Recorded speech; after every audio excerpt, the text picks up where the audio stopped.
नमो नमः। मम नाम पारमी। अद्य अहं मम दिनचर्याविषये वक्तुम् इच्छामि। My purpose of creating a Sanskrit blog is to promote and raise awareness about the Sanskrit language.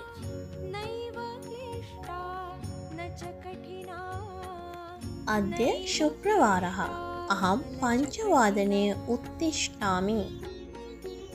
तदनन्तरं मुखं प्रक्षालयित्वा दन्तधावनं करोमि।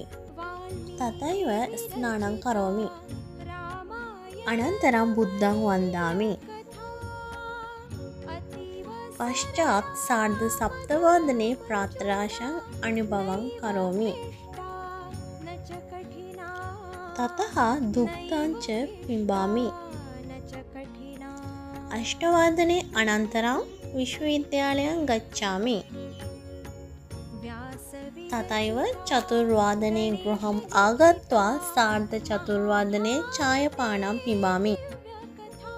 अहं सायङ्काले अध्ययनं करोमि। अहं किञ्चित् कालं दूरदर्शनं पश्यामि।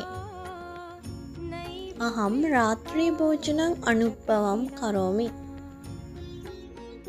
पुनः अहं किञ्चित् कालम् अध्ययनं करोमि। अहं 11:00 शयनं करोमि। Thank you so much watching my Sanskrit blog.